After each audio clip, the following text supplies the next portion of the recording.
This week marks an anniversary for ICT. 1 year ago, the National Congress of American Indians transferred its ownership of our news company to IndiJ Public Mediaa, which is an independent nonprofit media company based in Arizona. It's been a remarkable journey that started in Pine Ridge, South Dakota 40 years ago, with stops in New York and Washington, D.C. Mark Trahant celebrates another anniversary. 4 years ago, he was hired by NCAI to bring ICT back to life after the Oneida Indian Nation ceased publication in September of 2017. Welcome, Mark. Glad to be here. So take us through the short history, of course, of the last 40 years of Indian country today. Well, it was really remarkable. It started as a private sector newspaper, Tim Gallego on Pine Ridge, South Dakota. And his vision was a weekly newspaper serving Lakota people. It expanded nationally and became Indian Country Today. And a couple of years after that, Tim decided to sell it. And he sold it to the Oneida Indian Nation in New York State. And for a while, they moved the offices first to Oneida and then to New York City. They became a magazine. They published all sorts of things and kept expanding. And then in September 2017, they decided that the market wasn't supporting that and pulled out. And it went dark for several months. And in February of 2018, Jackie Peda, who was then the executive director of NCAI, announced that the Oneida Indian Nation had donated the assets to NCAI. They hired me to restart it, and the rest is history. You know, in that little lull when Indian Country Today ceased publication, it really seemed like there was a real missing asset for Indigenous news. Can you reflect on that time and maybe what we lost when that went dark?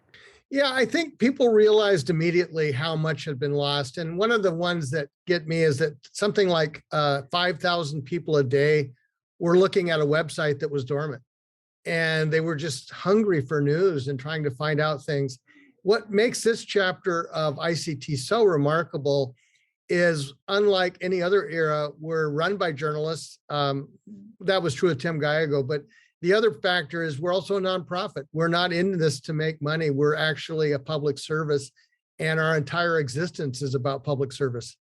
Tell our audience more about our parent company, IndiJ Public Mediaa, which was started a year ago, and tell them the saga of how that came to be. Sure. I think from the beginning, we knew that there was going to be a tough relationship with NCAI in that, it's funny, if you go back and look at the first plan, NCAI asked for money from tribes for ICT and its public relations campaign, and it saw them kind of as left-hand, right-hand type of thing. And it was pretty clear right away that that wasn't going to work. And journalists are just ornery, and we have our own way of doing things. And the other thing is we tend to move fast. Any organization that deals with political issues has a process to go through, and we're like lightning. Something happens, we want to post it now. And those two things were just irreconcilable. So we started looking for a way out of that. And it became clear that it was going to have to be some sort of hybrid. Originally, there was going to be an NCAI-owned Indian Country Today that would be separate. And I think that's when we started thinking about what structure would work best. And IndiJ Public Mediaa was our creation for that. And I'm one of the few people that can say I hired my own boss. I brought in Karen Michelle to run the company, and she's just done a phenomenal job and really set out a vision for IndiJ Public Mediaa. And I think one of the there are two things that I think are really telling. One, and we haven't announced this yet, so you're breaking it on IC2 Newscast. We have a $1 million grant coming from the Bay and Paul Foundation, which is just remarkable and shows how far we've come in a lot of ways.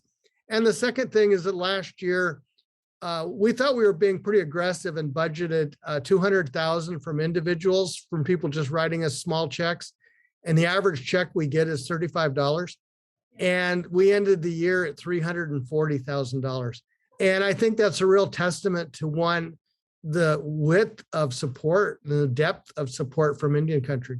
I just want to make sure that I'm being crystal clear. So we can think of IndiJ Public Mediaa as the sort of umbrella of this media company, which owns ICT Newscast and the ICT website. Is that correct? That's correct. And maybe down the road, IndiJ Public Mediaa will own more things than that.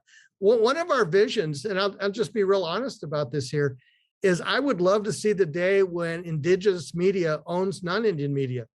And owning something that has nothing to do with Indian country, but just to own it so that we can say we have a say in the overall ecosystem of media.